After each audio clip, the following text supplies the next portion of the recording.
She's the Queen's only daughter. To many, the princess who symbolises the best of the royal family. I think a lot of people in this country think that Anne would actually make a great queen. She'd have made a formidable monarch, without a doubt, because it is duty before self, and Anne is the personification of that. But as she turns 70, how well do we really know Anne? I'm not totally useless. I was quite well educated, one way or another. How has her relationship with her family defined her? Princess Anne was the son that Prince Philip never had. She is very much in his image. And what is she really like? She doesn't tolerate fools. She can be snappy. She can reduce grown men to tears. How does it feel having a Buckingham Palace as your private property? I don't know, because it isn't. She doesn't care about being popular. She doesn't care about rubbing people up the wrong way. How's the Duke of Edinburgh this morning? Do you know where I am? Same place as you. We reveal the truth behind her most memorable moments. From the dramatic... Good evening. There's been an assassination attempt on Princess Anne and Captain Mark Phillips. It was an extraordinary incident, and she handled it in the most extraordinary way. To the controversial. Divorce? Very mirror. Never been mentioned. These were love letters. There was something going on between the two of them. No, I have no comment to make on the news at all. We follow the highs and lows of an extraordinary life. She might not be about hugs and cuddles and compassion, but she is about duty and responsibility and hard work. She's still making headlines after 7 decades in the spotlight. But is she the best queen we never had? The Princess Royal.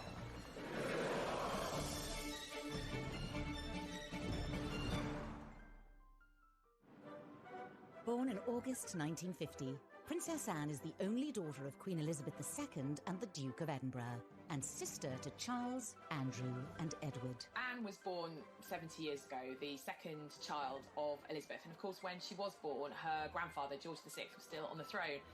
And it really was a million miles away to where society is today. Arriving at Ballater Station with her family, the Queen was received by the Marquis of Aberdeen. Anne had a very 19th century childhood, a very traditional royal childhood. When she was born, of course, the Queen was not yet Queen. She was still Princess Elizabeth. So Anne was not born at Buckingham Palace, as many people think, but actually at Clarence House, where the then Princess Elizabeth and Prince... Older and heir to the throne, it was Anne who was assertive from a young age.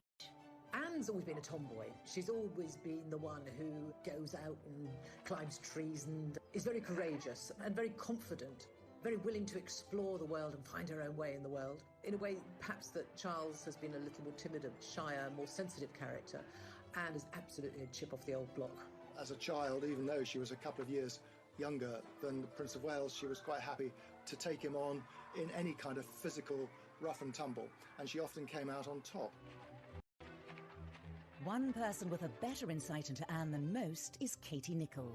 She recently interviewed the princess to mark her 70th birthday. I think growing up with 3 brothers, it was inevitable that Anne was going to be pretty tough, pretty resilient. She had to learn from an early stage how to hold her own as a girl in the royal family, second born to Charles. And, I think there was a lot of competition between the siblings. So Anne was always going to have to stake out her own role in the royal family. The princess had to become independent from an early age. She was not even 3 years old when her mother became queen in 1952. You have to remember that Anne was the daughter of a working mum, which in those days was not that usual. And she had a very hard-working mum. Elizabeth was away a huge amount. I mean, Anne was tiny when her mum and dad went off for 6 months around the Commonwealth. So she and Charles were left not exactly to fend for themselves, but certainly they were largely brought up by nannies and governesses. Growing up, Princess Anne spent much of her time separated from her family. Anne had quite a solitary childhood in many ways because she had her brother Charles, and then there wasn't another sibling for a further 10 years, actually. So it was herself and Charles at home being educated at home till Charles went off to boarding school, and then there was just Anne, and she was left with her governess for, I think, the best part of 7 years, but it must have been a very strange existence.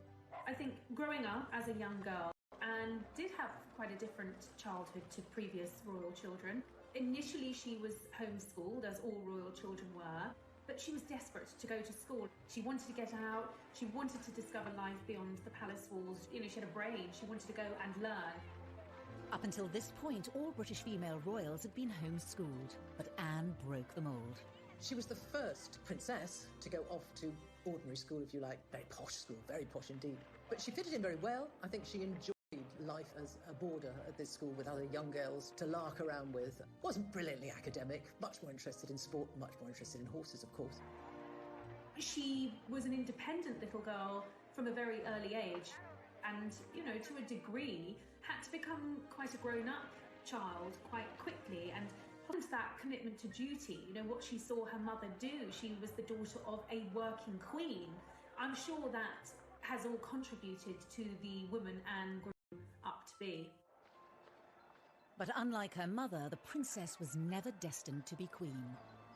In a way, it's quite sad because you have this amazing kind of role model in her mother who was a very strong woman, a very powerful woman, you know, back in the 50s and 60s, which was kind of post-war, when women's rights and equality was really, really starting to take off and be incredibly important. And her mother was a great role model. And in some ways, it's a shame that Anne wasn't born first. But even if she had have been first, the rules back then, the law of primogeniture back then meant that any boy, any son born to a monarch would always take precedence over his sister.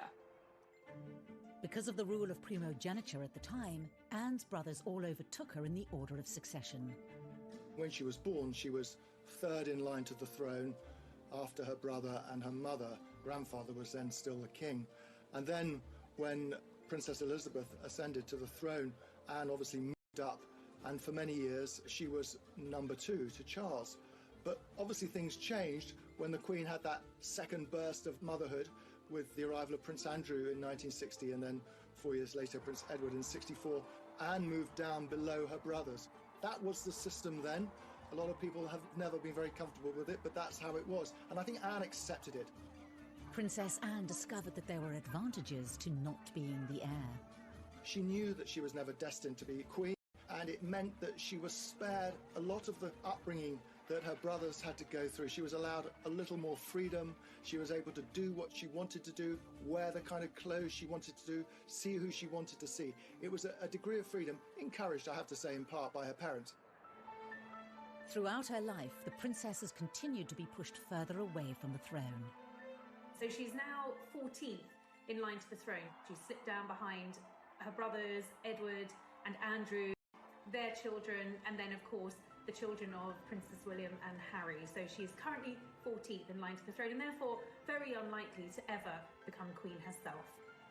I think playing second fiddle to Charles and then being leapfrogged in line to the throne by, of course, Andrew and then Edward, and subsequently pushed further down the line of succession, I think Anne very much wanted to create a role for herself within the royal family and to really break free, particularly of Charles's shadow. She may have fallen down the line of succession, but many believe Anne is number 1 in her father's eyes. Well, it's long been rumoured that, you know, the Queen's favourite son was always Andrew, and being the only daughter, so very possibly there was some favouritism from Philip to his daughter, and I think she's always looked up to her father. We know that Charles found it difficult being the eldest son, found it difficult being Prince Philip's son, but there wasn't quite the same pressure on Anne. As she grew older, Anne's similarities to her father brought them ever closer. I've always thought that Princess Anne was the son that Prince Philip never had. She is very much in his image, and I think that is what he wanted Charles to be. And Charles was a very sensitive child who grew into a sensitive man who is emotional.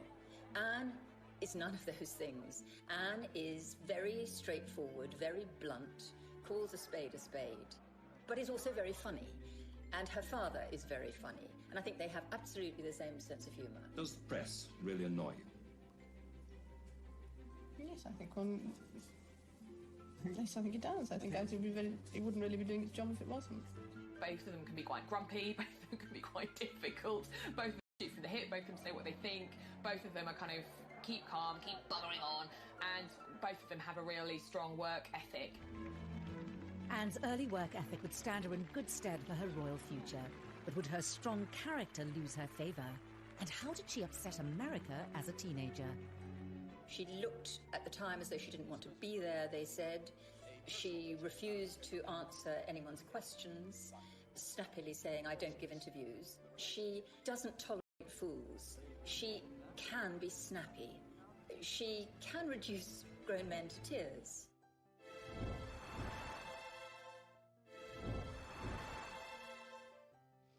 May God bless her and all who sail in her.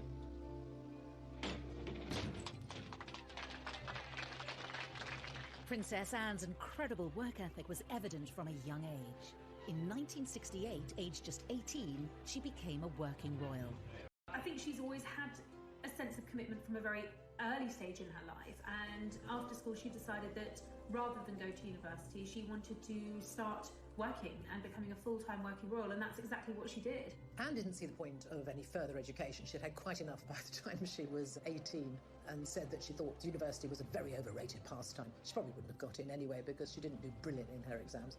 I decided, after my limited school career, not to go to university.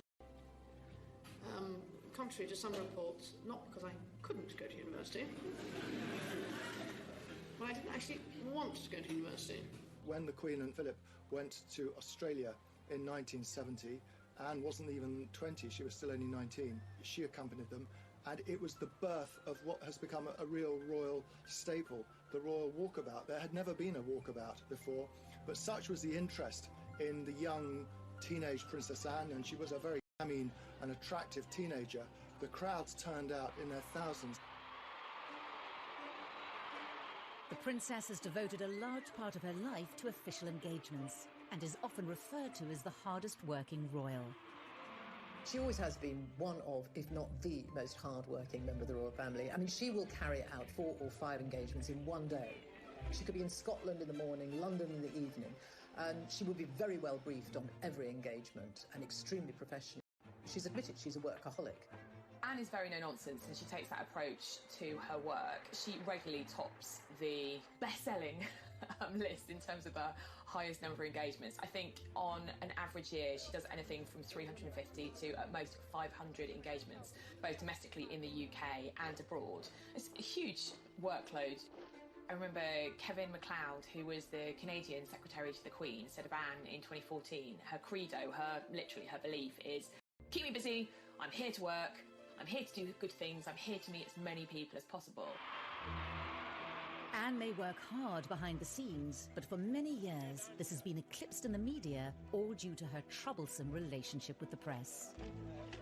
This was apparent from her first visit to the United States in 1970, when the princess was just 19. One of her first foreign trips was to America, where she and Charles went together, and she was not very well received there at all. She went to the White House to visit Nixon when he was president, and there was a lot of negative press because she seemed to be so sulky. She looked at the time as though she didn't want to be there, they said. She refused to answer anyone's questions, snappily saying, "I don't give interviews." She was very ungracious. It was very much noted that Anne didn't seem to have the friendly, soft, smiling face. She was wound up being dubbed Princess Sourpuss. The Americans said, why did she bother to come? It's quite clear she doesn't want to be here. So that was the beginning, actually, of pretty much a lifetime of often negative headlines for the princess. This early trip set a pattern for Anne's relationship with the media. There are probably members of the press, photographers particularly, who have perhaps been on the receiving end of Anne's shortness, shall we say. She can have a quick temper and not worry about a press pack there to capture every moment. And some of those moments were certainly unexpected. In 1969, while visiting troops in Germany, the world saw another side to the princess. We were kind of all knocked out when she was 19 and she went to Germany on a job. And we were getting pictures back of her. She is the holder of a heavy goods vehicle license. And we saw her drive a 52-ton chieftain tank. Astonishing. She also, on that second trip, she fired a submachine gun from the hip and got 8 bullseyes. And I think there would be lots of men looking at her in abject terror. Here she was, a young woman, and she was capable of doing all of this.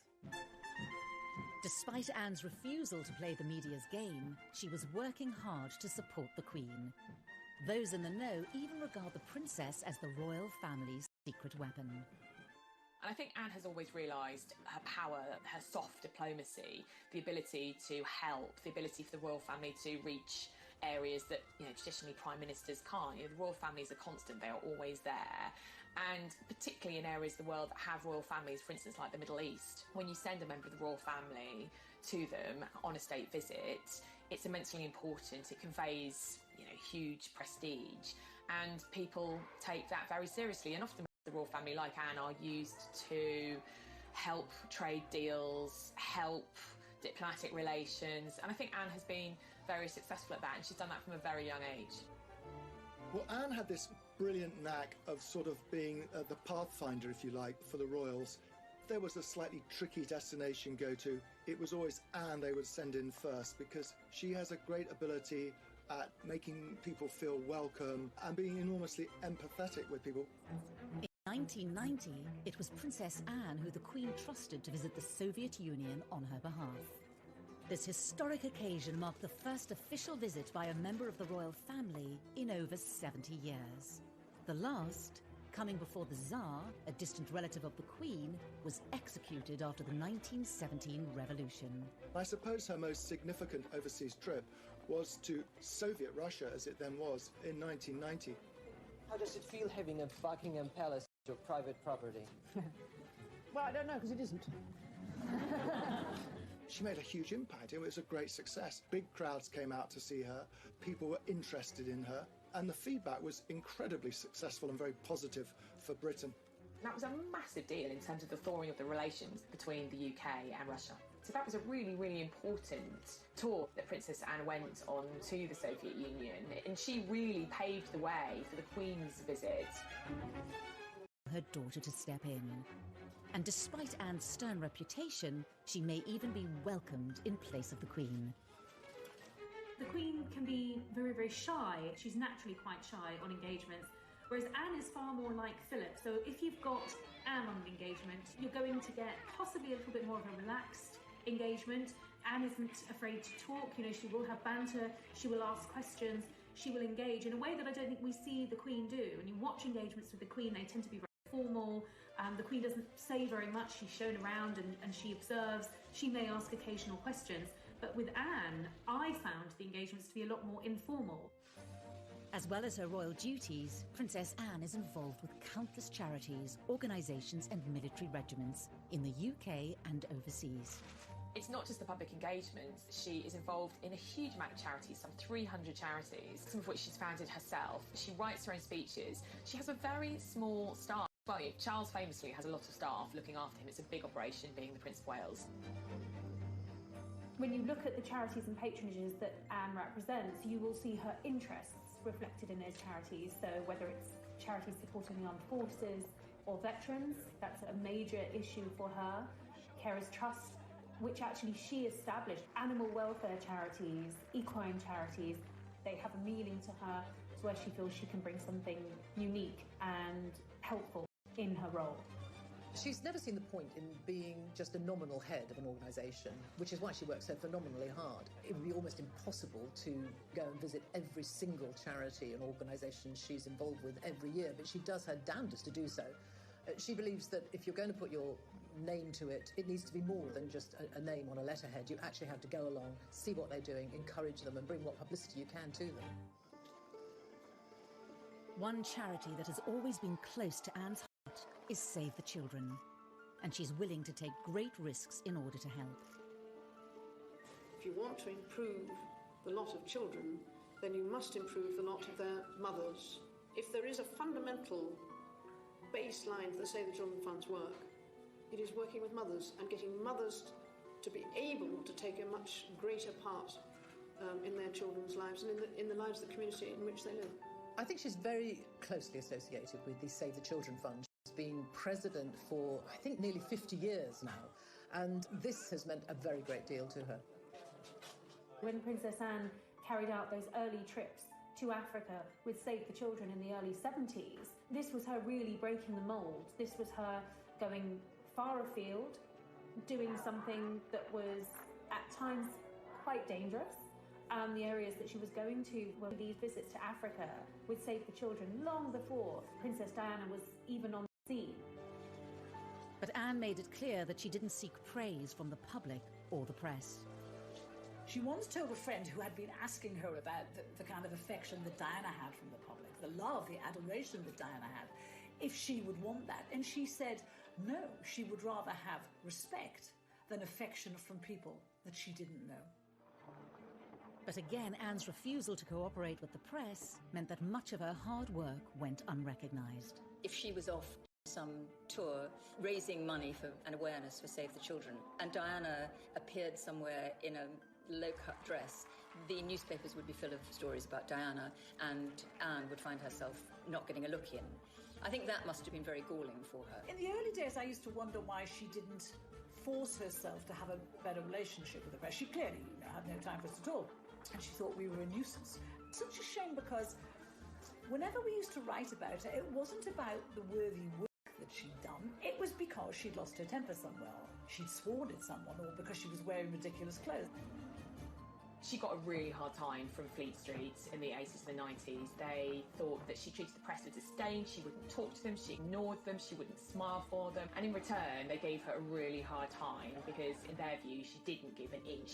For many journalists of that time, Anne wasn't helping her own cause. She wanted to be appreciated for what she'd done. She got across that Diana was more appreciated than her, and yet she did nothing to facilitate that. But this all changed in 1982, when the press followed Anne on one of her trips to Africa with Save the Children. They went in an attempt to get a story about her love life, but after realising she wasn't going to talk, they started to take note of her work and were surprised at what they saw. There was one particular tour where she went to Africa, and the photographers, the press pack, were with her as well for all that time. It was probably weeks. And she was visiting refugee camps in Africa. The press didn't really want to go along with her, but they did in 1982 go to Africa with her. And there they saw a princess who was utterly prepared to get down and dirty, really getting down to work, dressed, in jeans and a shirt and probably a headscarf, in dusty, hot, sweaty Africa, going into slums, the way we're not used to seeing a princess at all. And the tone changed, and suddenly there were positive headlines, and the good headlines such as she had not had at all before. And I think people began to appreciate that we had a very hard-working princess there who would travel the world and not stand on airs and graces. With a new understanding of her work behind closed doors, she doesn't tolerate fools. She can be snappy. She can snap at Lord Lieutenants, for instance, who are trying to keep her to a timetable. She can reduce grown men to tears. She's very like her father in that respect. And she is a very, very hard worker and wonderful at what she does. Very straight. She is what she is. And she's always said, actually, I've got to be true to myself. I am what I am. And that is a slightly haughty, imperious at times princess, but someone not at all snobbish, and someone with a common touch, albeit a common touch that often involves wearing white gloves. But, you can't take it away from her. She is a hard-working royal. But it's not only Anne's Olympic work ethic that has astounded the public. She's had a whole other career with highs. We had a world-class sportswoman as a working royal, and that's quite unusual. And lows. It's pretty humiliating to be seen covered in mud and water and scrambling after your pony.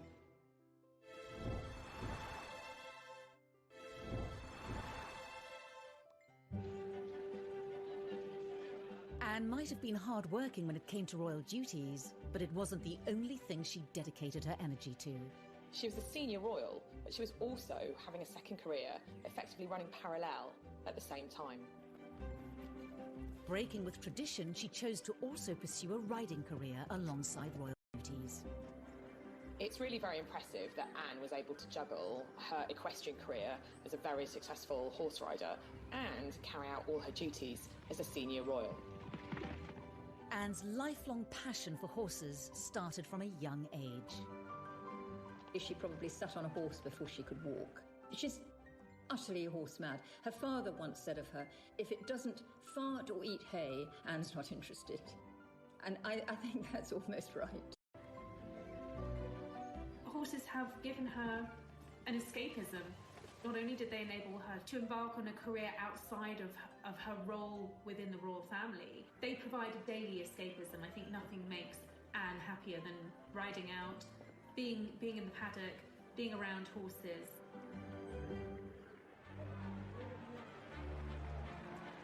Horse eventing has long been considered a risky sport. Go, go, go, go, go. And Anne's royal title did not give her any immunity to the dangers. Anne narrowly escaped serious injury following a bad fall whilst competing in Dorset. The ground and the horse came over on top and rolled on top of it. She was unconscious when I got there. It was later learned that Princess Anne had cracked a vertebra.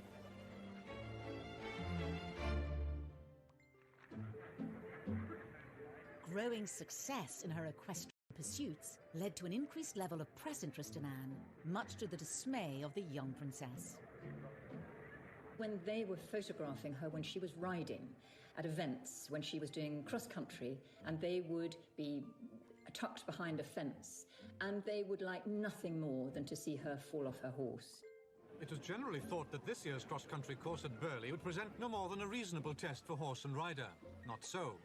The 20th jump over a tree trunk into the water at the Trout Hatchery proved to be too much of an obstacle for most of the 60 competitors, not least for Princess Anne. And that was where she originally, the phrase that she's been tagged with ever since, where she told photographers to naff off.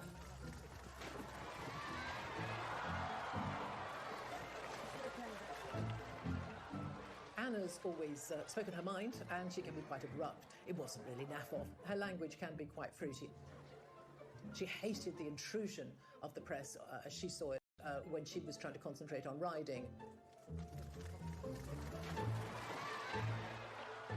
I mean, it's pretty humiliating to be seen covered in mud and water and scrambling after your pony. But she'd always get back on straight away, even after some of the worst tumbles. Anne's stoic attitude, however, won her admiration. If she fell off her horse, she was going to get back up and get back on that horse and prove that she could take the next jump. And I think that is a metaphor really for how she has approached her royal life, with steely determination and resolute commitment. The inevitable falls captured by an eager press corps did nothing to detract from Anne's formidable talent. In 1971, at the European Horse Trial Championships, the 21-year-old princess wowed the equestrian world. 1971 was one of her great equestrian years, I suppose. She competed in the three-day event, the European Championships, and she won. That was absolutely fantastic for her.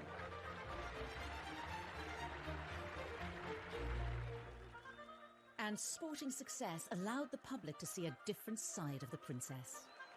She was voted the BBC Sports Personality of the Year, which is always one of the greatest accolades you can have as an athlete, as a sports person. So there, in front of hundreds of other top people in their sports, she was fated as the top woman. It was a way of actually Personality of the Year. Probably, in many ways, made Anne more relatable to the British public than she ever had been.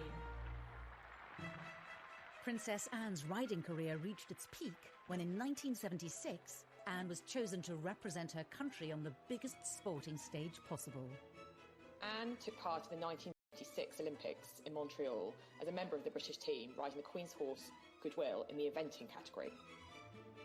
Competing in the Olympics, which I suppose was the biggest moment of her equestrian career, didn't go absolutely brilliantly, unfortunately. It was a team event and we didn't win, didn't even get a medal, but they were there and they did compete. This was the first time ever that a member of the royal family competed in the Olympic Games, and it was a huge achievement. She earned a great deal of praise and admiration, both in the world of sport, but generally, nationally. We had a world-class sportswoman as a working royal, and that's quite unusual. Anne's achievements earned her the presidency of the British Olympic Association and a lifelong involvement. I think one of Anne's greatest successes in terms of British sporting history was bringing the Olympic Games to London in 2012. The Princess Royal led the well-known delegation, carefully carrying the flame inside a miner's lamp. Sebastian Coe has said that we actually owe her a bigger debt than most of us realise for having secured the London Olympics in 2012. Once again, she showed this character. If she believes in something and she takes it on, she will give 100% and more. The 2012 Games are on. She went to pretty much every event she possibly could during the 2012 Olympic Games in London and around the UK, and really was the figurehead. Anne's dedication and leadership aside, the Olympic Games were also associated with a more personal moment in the princess's life. While at the Mexican Olympics in 1968, a young Princess Anne was introduced to a fellow rider and Olympian, Mark Phillips. Anne's pursuit of equestrian excellence didn't just kind of lead her to professional glory, it also led to her personal happiness as well. It was through the mutual love of horses that she met her first husband, Captain Mark Phillips, a lieutenant in the 1st Queen's Dragoons Guard. Of course, in her world of horses, Anne met quite a lot of dashing young men. She went out with quite a few of them. She went out actually with Andrew Parker as well, quite incidentally. But she was very keen on him. Her eyes finally set on Muhammad as an equestrian athlete. Everyone, I suppose, was looking for the princess to find a suitable husband, someone maybe from a foreign royal family, someone of a similar background, a prince who might be knocking around somewhere in the world. But she wasn't having any of that. She was determined to marry whoever she fell in love with. And the man she fell in love with was Mark Phillips. Determined that their courtship remained private, Anne was careful to keep her blossoming relationship from the press. We found out that she used to ferry Mark around in a horse box to secret locations so they could be together without anyone seeing. Well, there was, I think, an inherent distrust of the press on Anne's part. So when she did get engaged to Captain Mark Phillips, she made a point of outfoxing the media. Has it been a great strain keeping it secret and indeed keeping it away from people like ourselves? I think it has, yes, it became rather restrained. It did annoy the press a great deal because at that time the rumours were knocking around that she was going to engage, she was engaged, she was going to get engaged to Mark Phillips, and the palace denied it. And the day after they denied it, the engagement was announced, which annoyed the press a great deal. The engagement was formally announced on the 29th of May 1973, with the wedding to take place in the November. A royal wedding fit for a princess. And a shocking kidnap attempt.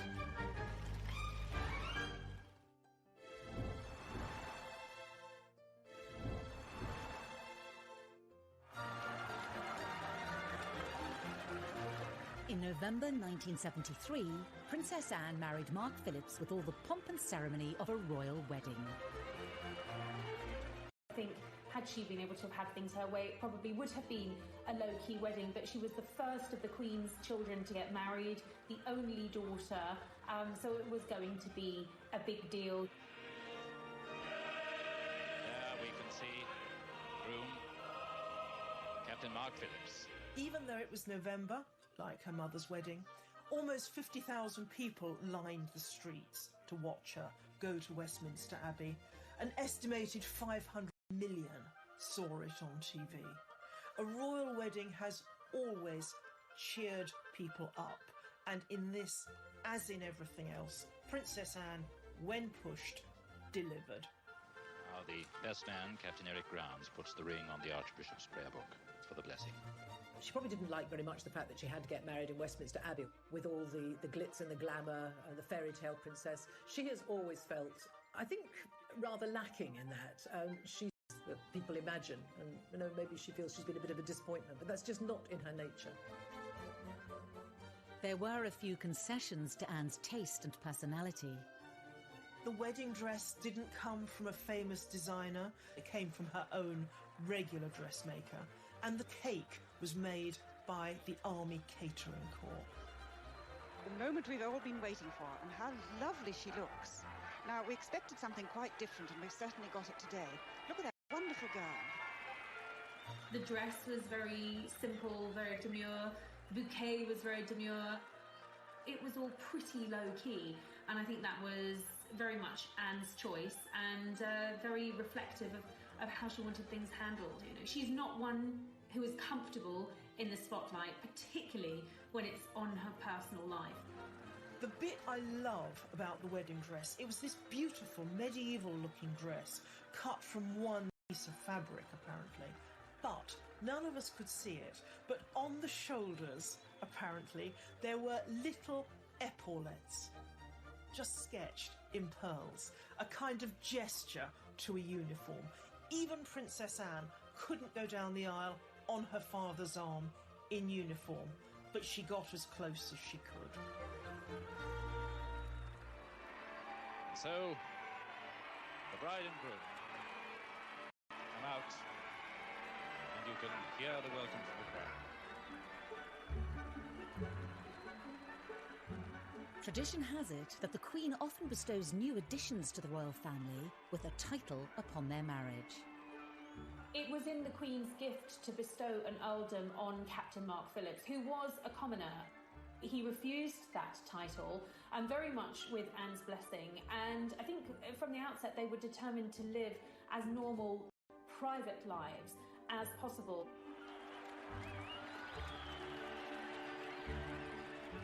It looks as if that was partly a way of saying that Mark Phillips himself did not really want to take rank within the royal establishment. She grew up with possibly what was the burden of having a title. She had by this stage moved down the line of succession. She would have known that any children that she and Mark Phillips had would, without a title, perhaps have a better opportunity at having normal lives, the chance to create independent lives of the royal family and to be their own people. The newlyweds were barely able to enjoy the first months of married life before their peace was shattered when Princess Anne and her new husband were the target of Princess Anne and Captain Phillips. Perhaps one of the most defining moments in Princess Anne's life was when somebody attempted to kidnap her. They escaped, but 4 people were hit, 1 seriously. Good evening. There's been an assassination attempt on Princess Anne and Captain Mark Phillips. Their car was forced to stop by a Ford Escort on the Mall. The driver of the Escort, Ian Ball, jumped out and began firing a pistol at Princess Anne and hurt police protection officer. He shot several people, including Anne's police protection officer, who immediately got out of the car to confront him, and he shot her chauffeur. Amateur boxer Ronnie Russell was passing as the incident was unfolding. And I see a police officer coming over from the Queen Mother's house towards the car, and I thought, that's it. It's all over now. That's the police. It's done and done with. There'll be no more now. And then as he arrived at the car, I saw the bloke just turn around and shoot him. I mean, you can't do that. We don't stand for that. You ain't getting away with that. So I struck him at the back part of the head. And he just turned and fired at me. That missed me, went through the windscreen of a taxi coming down the Mall. Ball's intention was to kidnap Princess Anne and ransom her for millions and millions of pounds.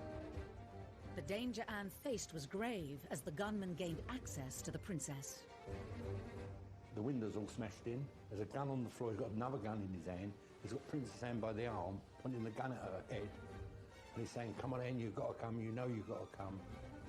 When the kidnapper tried to make her get out of the car, she said, not bloody likely.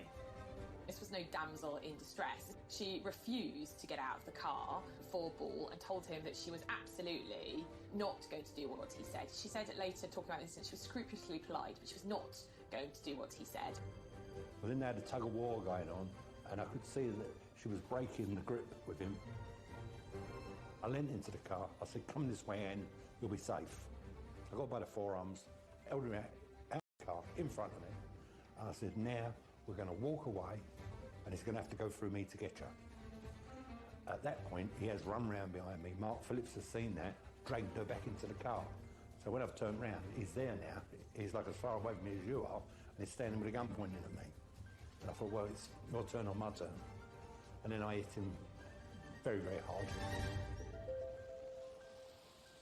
Thankfully, the incident was brought under control by the arrival of the police on the scene. It was an extraordinary incident, and she handled it in the most extraordinary way. And the next day, she was back on duty, working as if nothing had happened. Just the same kind of attitude as if she'd just fallen off a horse, that he'd been terrified. That gives you some insight into the princess's pretty tough, steely and unflappable nature. And even when she's being threatened and at gunpoint, she doesn't actually lose her cool.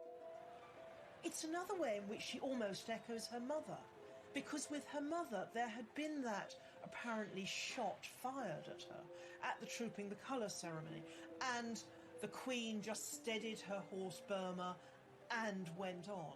And in much the same way, Princess Anne kept on trucking. Later on, her father, the Duke of Edinburgh, said that if the kidnapper had got away with Princess Anne, poor him, she'd have really made him sorry for it. And I think we all like that about Princess Anne. Following the foiled kidnap attempt, the royal couple went back to life as normal.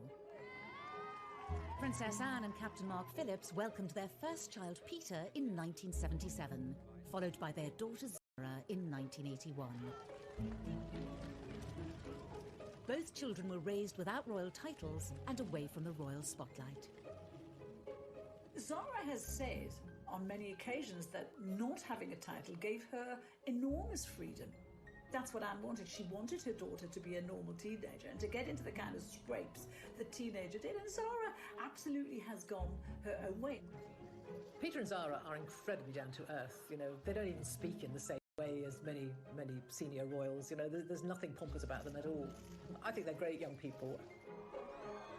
Princess Anne's vision for her children was to pay off when in 2012 she awarded her own daughter a silver medal at the London Olympics. Princess Anne's insistence that her children be shielded from the demands of a royal title was a position not shared by all her siblings. Andrew rather pompously has insisted on full status for his girls, who are both princesses, and Edward's children too do have titles. So she's very different on that. Andrew has always felt that his girls should be senior members of the royal family, be treated as such, and have titles to go along with that. I think this shows a difference in attitude between the siblings. Anne is a no-nonsense, get-on-with-it sort of woman. She is royal, she has the titles, and she does the work. But she's not someone who takes herself too seriously. Andrew, her brother, I think, feels very entitled. He wants the adulation. And I don't think she does. Prescient decision. We know that Prince Charles wants the future ahead to be a slimmed down royal family. Not too many extraneous members of the monarchy. But Princess Anne was there decades before him. Anne may have been notoriously private, but eventually details of her private life did spill out into the open. Rumours swirled of issues within Anne's marriage. Very mirror. Never been mentioned by anybody. And leaked letters suggested a third party's involvement. No, I have no comment to make on the news at all.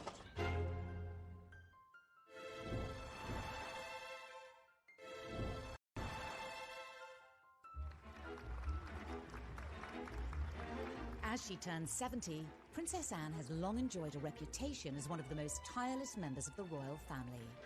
With close links to over 300 charities, organisations and military groups, every year she takes part in hundreds of engagements. On this occasion, I'm marginally better organised than usual. I just left my voice behind. She has an amazing energy and a real commitment and passion about the work that she does. She's absolutely committed to those charities, and there are very many of them.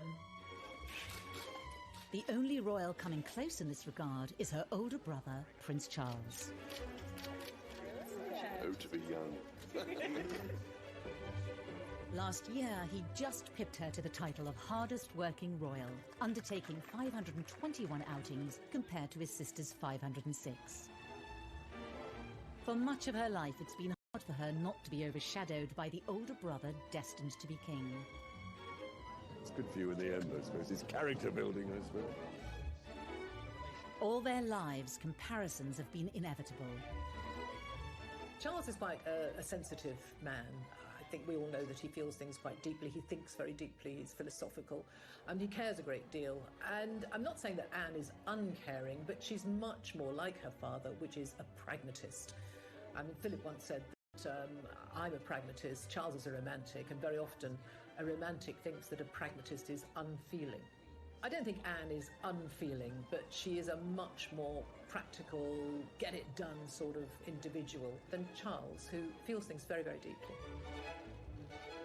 The difference between her and Charles, I think she was tougher than him. She was always stronger than him. In fact, someone once said, she's the king we never had.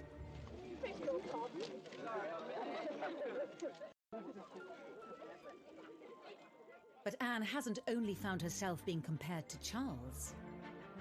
In the 1980s, when he married Diana, they'd been like never before.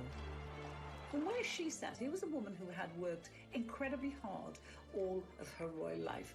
And she saw Diana and Fergie come into the scene, and they were splashed over the papers every day, not always for the hard work they'd done, often for their antics and their silliness and their messing about.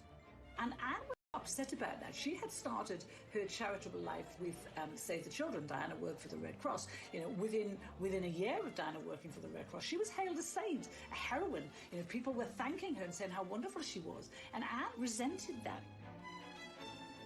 If you want to improve the lot of children, then you must improve the lot of their mothers. When Diana started her charity work, it was her hands-on approach that caught the eye and was in stark contrast to that of her sister-in-law. She might not be like Diana, she might not be about hugs and cuddles and compassion, but she is about duty and responsibility and hard work. And I think, as old-fashioned a concept as that might be, I think that's why we like her. It wasn't just in this area that the likes of Diana overshadowed Anne. Amidst all the royal scandals involving her siblings and their partners, Anne emerged untainted. And yet she's not without her own misdemeanors. She received her first speeding fine when she was 20, and she's gone on to get several more.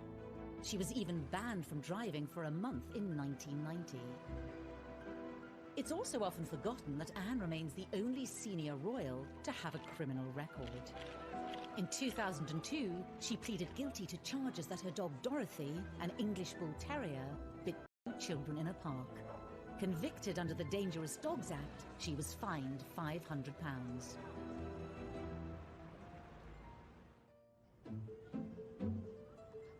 In 1989, Anne was again the victim of a crime when private letters were stolen from her briefcase in Buckingham Palace. Ultimately, they revealed her own romantic indiscretions, while still married to Mark Phillips. Alone today at her Gloucestershire home, Gatwick Park, the Princess Royal has said nothing about the letters stolen from Buckingham Palace. No one quite knew what to make of it, but it transpired very quickly. In fact, the palace issued a statement saying that these were letters from Timothy Lawrence, who was the Queen's equerry at the time, to Anne. And it became very obvious very quickly, though we didn't get the content of the letters, that these were love letters and that there was something going on between the two of them. No, I have no comment to make on the news at all. It transpired when we all stayed every weekend. And when we all went there to talk to the neighbours, they quite gaily said, oh yes, she's been coming for months. And we all said, well, why didn't you say anything? And they didn't, because they liked her. As for the letter thief, Scotland Yard's Serious Crime Squad investigated the incident for 4 months. They took 500 sets of fingerprints and interviewed almost everyone at the palace. but the thief was never identified. The damage was done. The letters had exposed Anne's affair and revealed the true state of her marriage. Speculation was rife that her and Mark Phillips would be divorced, even though she denied it. Have you seen a paper today? Yeah. Well, I've released a story about the Queen has given permission for divorce and things. Yeah. Divorce? Daily Mirror. Never been mentioned by anybody. In the end, divorce did come during the Queen's Annus Horribilis in 1992. Her daughter might have been the first of the Queen's children to divorce, but it never affected Anne's reputation as much as the others. Her siblings, their marriages fell apart, and the world followed every last detail rapturously. We were absolutely riveted by the gory details of their marriages falling apart. Anne's, she managed to keep very private. The love letters were published, but she just kept on, and she said nothing, and no one dared to ask her anymore. And she married Tim Lawrence very shortly after she divorced Mark Phillips. 1992 even ended on a happy note. The Princess Royal marrying Timothy Lawrence at one of the most low-key royal weddings there's been. So she married at the little church near Balmoral, and that was probably the kind of wedding that she'd have had the first time round, if she had the chance. Small, private, 30 guests for a meal afterwards. She didn't wear a floor-length dress or a veil, just, a little bunch of white flowers in her hair. Had both her children there. I think that wedding was really all about Princess Anne. Since then, Princess Anne has maintained her ferocious commitment to royal duty. Her no-nonsense dedication to carrying out her role is a trait she shares with her mother. It's led many to wonder if Anne was the Queen's child most suited to becoming the next monarch.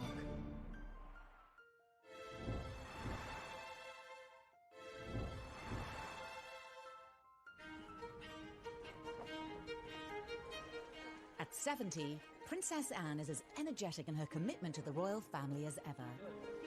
In March 2020, she was at Paddington Station to unveil a train named after the... Here, wearing this uniform, which is one of the only things I share with Odette, but to represent First Aid Nursing Yeomanry. I think Princess Anne is a great ambassador for the United Kingdom. I think we've all come to feel that she reflects a lot of what is best about British royalty. The naming of this intercity express train. To many, Anne has all the qualities needed to have been a great queen. When you think of Princess Anne, I think people do think of someone who's incredibly hardworking, who's very committed, and a woman who, frankly, had she ever become queen, I think most people are quite unanimous that they think she would have been incredibly good at the job. She has all the qualities, the main one being the sense of duty. The one thing that makes the Queen stand out is her enduring sense of duty to the people of this country. And I think Anne absolutely has that. Although to others, her abrupt, straight-talking manner, similar to her father's, would not be ideal. I don't think her temperament is right for the role. Possibly she would have been different if she'd known that she was the heir, and maybe she would have controlled her outbursts. But I doubt. I think she is very like her father. And her father has been a great consort all these years and added a great deal of colour to the royal family, and we've been able to laugh at some of his jokes, but I think it's a very good thing that it was the Queen who's actually been in charge. I think that keep calm, carry on persona and that hard-working persona would suit her very well as a monarch. But actually, I think the real Achilles heel for Anne is that she doesn't play the game. She doesn't care about being popular. She doesn't care about rubbing people up the wrong way. And as a monarch, you can't have someone shooting from the hip and saying what they think. That veneer, even if it is just a veneer of inscrutability, is so important. I think a lot of people in this country think that Anne would actually make a great queen. But personally, I think that we need someone who is a little less steeped in tradition. I mean, Anne Herself has said that she doesn't see any point in changing things for the sake of change. If things work, then leave them the way they are. And that makes things rather stuffy, in my view, too stuck in the established way of doing things. So I think we need a moderniser, and I think to a great extent Charles will be, and William certainly will be. For many, though, as the royal family has modernised and certain popularity increase in recent years. As the carefully choreographed media profiles of some of the younger royals have fractured, Anne, for all her faults, is still going strong. She really is kind of the unsung hero, I think, of the royal family. She just gets on with it, opening factories, visiting supermarkets, supporting charities. She doesn't get much media coverage anymore, and that's exactly how she likes it. Throughout it all, Princess Anne has remained fiercely devoted to the monarchy and her parents. A rare chance for them to talk about each other in their understated way came at Anne's 50th birthday party in 2000. Really thanks to their example, their advice and their help that you're all here tonight. They're very proud of her, and that's all Anne's ever needed, approval from them. She doesn't need it from anybody else, and that's why she can be so rude to people. She doesn't care what they think of her. I think the only two people in the world she cares about, who think about, is the Queen and Prince Philip. I have been touched by the warmth of the appreciation that all these many friends and colleagues feel for your energy and dedication. Their age. I think actually as she's got older, those kinds of moments now, those bits of her personality make her more popular with the general public. And I think her being not first in line to the throne has enabled her to be more herself, to be more true to herself, and to carve out a really kind of different role for herself. A striking image of the princess in her youth featured on the cover of May's edition of Vanity Fair. And in a revealing interview to mark her 70th birthday, she said it's about serving, and credited her parents for influencing her work ethic. She also warned the younger members of the family against reinventing the wheel when it comes to don't forget the basics. Something she says she intends to do for many more years to come. I think she probably won't ever slow down. I think she's like the Queen in that respect, that, you know, she will just keep ploughing on as long as she's able.